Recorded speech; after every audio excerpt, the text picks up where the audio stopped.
Good afternoon, beloveds of Oneness. I am the conquering hand, speaking on behalf of Oneness. Thank you, Oneness, for the truth that will lead thy mind today. Thank you for all those who listen to this truth and hear it for the truth it is. Thank you for all those who take it on board and begin to do what must be done so alkebu-lan people can once again be free, mentally, spiritually, physically. Gratitude. My beloved people of alkebu-lan, as mentioned in the last blog, we have lived in the sun for hundreds of thousands, if not millions of years.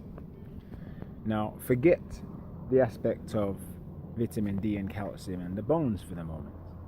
Now we look at aspects of expressed behaviour. What are the natures of the peoples that lived in alkebu-lan and the South Americas, and the nature of those who lived in the rest of the world? So we lived with the sun. What is the nature of the sun? It sits in the center of our known galaxy. It does not move from that center. Everything revolves around it. It observes everything, and it burns brighter and brighter and brighter and brighter until its brightest point, just before its supernova status before death. All those who lived around the rest of the world, they are of the moon. What's the nature of the moon?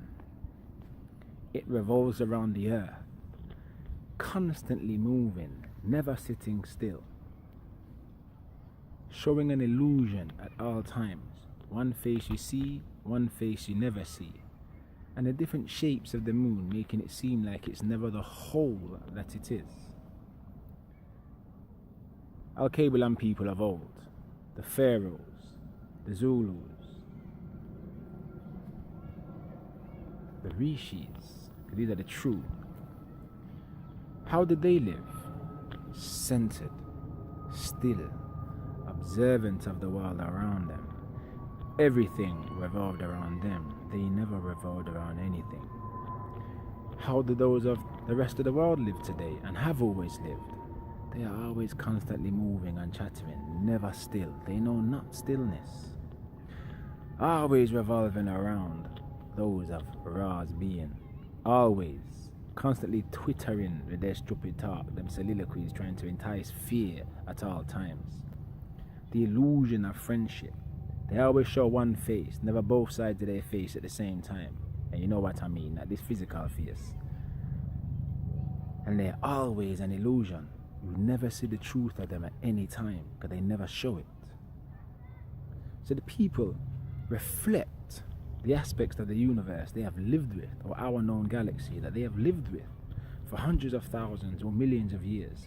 Not just the anthropological development that's relative to the location of their land, but also the anthropological development that's relative to how they related to the wider universe, wider galaxy, which itself developed out of how they related to their land, their geographical region. Check this, beloved people. These things go at the core of who we are. And we are not the same. We know they were cavemen. You go to their museums, you will see them in caves. We were never cavemen. It was never been part of our history. You'll see no caves throughout Africa with any proof that people lived in caves, other than paintings that we may have put in a cave here and there as a place to just record something. Start thinking keenly, beloved people, because this goes to the heart of alkebu-lan, the heart of Osiria, the heart of the South Americas. And we'll cover that in the next blog. Thank you, Oneness, for the truth that left thy lips. Thank you for those who listen will hear. Gratitude. Blessed love one another. Conquering and spoke.